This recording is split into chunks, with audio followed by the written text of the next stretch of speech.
Hello everyone, welcome back to the second episode of this documentary series. Previously, we talked to Chef Max Mendias about his work at Burgreens and his experience with sustainable eating. Today, we will be talking to Ibu Vanessa, the Executive Director of Yayasan Usaha Mulia, or YUM, who runs YUM Farm, to gain insight on organic and sustainable farming and how that can positively impact local communities. Hello, Ibu Vanessa. How are you doing? I'm good, thank you. So, would it be alright if I ask you some questions? Sure, of course. So, when we first think of YUM, we think of all the vegetables we can buy from it.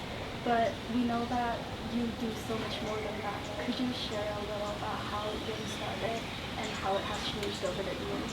Sure. So YUM stands for Yayasan Usaha Mulia, and it's a local nonprofit organization that was established in 1976. So it's been more than 45 years that the organization has worked in Indonesia. So we focus on two specific areas. One is in Cipanas, West Java, where the organic farm is, and the other one is in central Kalimantan. And in both areas, we have programs that focus on health, education, and community development, helping to provide quality education and decent health care. And so that's our main projects, one of them being the YUM Organic Farm. So, we know that those achievements are often accompanied by long and difficult journeys. Could you care to express one of YUM Farm's greatest achievements? Well, the farm in itself, I think, has been around for the past 10 years.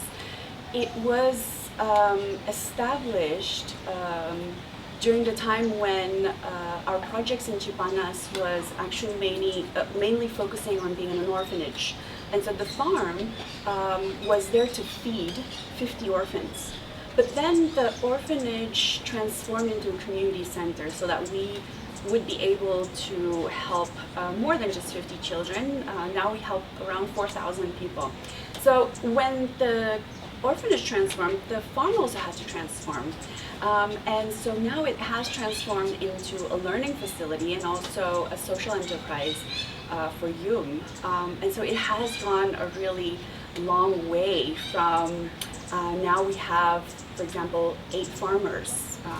3 women farmers in those 8.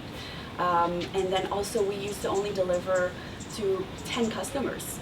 Now we have hundreds of customers on our database. We have lots of loyal customers and we work with restaurants. So it's a small farm, but it has really organically grown in the past 10 years. That's very interesting. How has the YUM Farm been affected by the pandemic? So obviously, pandemic has affected everyone, us included. So firstly, our biggest impact because of the pandemic was because we no longer were able to welcome young student farmers as interns. And we had, almost every month we had about 20 student farmers, and they were a great help on the farm. Obviously, when the pandemic started, we were no longer able to welcome them, or the schools we work with, everything was online. So that was a big hit. We had less help on the farm. Secondly, the farm not only sells vegetables, but we also do a lot of education workshops with schools and with groups of women, other organizations, and that's a lot of the income comes from those workshops. And unfortunately, during the pandemic, we weren't able to do those workshops. That's quite unfortunate. Hopefully soon. Yeah, hopefully. What has been the most rewarding part of working at the YUM Farm? I think every day is rewarding for me, and it's because of many different reasons. For example, working in a nonprofit organization that is community-led, that works directly with the communities, I find very rewarding because we can really see the difference. We can really work with the communities. And secondly, I really enjoy working with the team on the ground because I know just how hardworking they are, how motivated they are to make change and to make good things happen for the community. Um, and lastly, I would say the most rewarding part for me is really actually seeing the difference, the impact that we have. Doing our projects. For example, we were able to decrease the number of stunted children in our area and also help families to grow their own vegetables during the pandemic when it was better for them to not go to the market or obviously with less income they could feed themselves. So yeah, just seeing that happen is very exciting and rewarding. Yeah, that sounds really rewarding. What are your future plans for the young farm? Well, for the farm specifically, I think our main goal is to at some point have enough income so that we are profitable, and that profit will go into projects run by Yung. So right now, we need to make as much income as possible through the sale of our vegetables, through education projects. Not only enough to cover our own costs, but also at some point have those profits that will go into certain projects in the area of the farm, in Chipanas, in health, nutrition, for example. So I'm excited for that day to come, and that's why we need as many people to buy vegetables as possible. Yeah, that sounds amazing. How is the young farm different from other farms? Well, the Young Organic Farm is run by an NGO, and I don't believe that there are many of them out there, at least in Indonesia. So that's one of our uniqueness. So just the fact that the farm works with the community, that we participate in the projects that are run by Yung, the nonprofit organization, in their health and nutrition projects.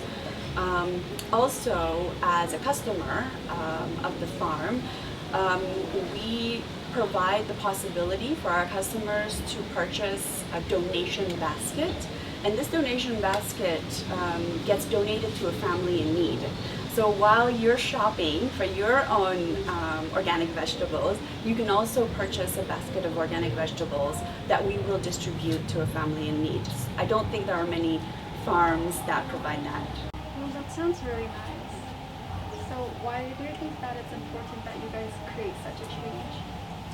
Well, yeah, I think change is always necessary, and especially right now, we talk a lot about good nutrition and sustainability, and I think the farm is exactly part of that. The farm is there to be part of the nutrition movement, talking about the good nutrition that we need for pregnant mothers, deliver healthy babies, for youth to grow and to be productive adults, and then later on for elderly, they also need proper nutrition. And in terms of sustainability, we're there to show what is possible. The possibility of sustainable agriculture. And that takes time, especially in a community where it's not easy for farmers, conventional farmers, to change to organic farming methods. So we're not only there to give an example to the farmers, but also to consumers, to give consumers the possibility and the knowledge about organic farming, because it's the consumers who will make the change into sustainable agriculture. The farmers will follow. That's nice. Why should people support the young farm? Well, there are many different reasons why. First of all, by supporting the farm, you not only support the local farmers that work with us, but you're also helping to provide vegetables for the community. Basically, we help provide vegetables to pregnant mothers and the elderly. Not only that, we are a facility for future young farmers. So supporting the farm means you also support young farmers to train in organic farming methods. Oh, that's nice. What does investing in our planet mean to you? Investing in our planet for me means we invest in our own future, right? And I feel that it's unreasonable and unkind for future generation if we don't start investing in our planet now. I mean, we should have invested like a long time ago. Because the future generation will be paying the price, and they're probably already are paying the price for that. So investing in our planet means you really look at how you can, save, sustainable agriculture, how you can, have less plastic. And again, once again, it's those small things that you can do, and it's also about buying organic, buying local, is how you can invest in your planet. Like I said earlier, sustainable agriculture actually starts with sustainable consumerism. It's the customers, it's the buyers who are the ones who decide that they want organic, they want local, they want sustainable. So once the buyers are, more and more people are asking for that, well, more and more farmers will convert to sustainable agriculture. That's a great mindset. Yeah. So we know that Yum has a strong focus on sustainability and investing in the planet. We were wondering what your thoughts were on other businesses right now and how they're helping the planet. Do you think they're doing enough? Do you think they need to work with more organizations like Yum? So what are your general thoughts? Well, I can't talk about all businesses, and especially those outside of Indonesia. I know that there must be, there are already many who have sustainability in mind, but obviously, we can do better, for sure.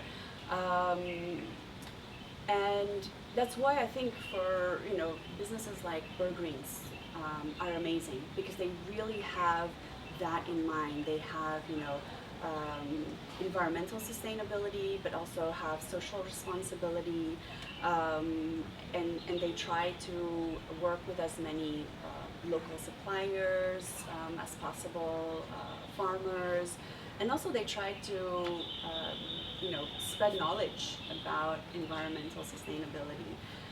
So I think if the way I see Burgreens as being, successful, I'm sure that the future generation will follow their path, follow their lead, and I can only hope for more positive outcomes in business sustainability.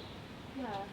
So on the same note, that the future generations will sort of follow to be more sustainable, do you perhaps have any tips for new businesses on how to be more sustainable? Well, okay. When you talk about business sustainability, I really believe that profitability, protecting the environment, and being socially responsible can actually work in harmony.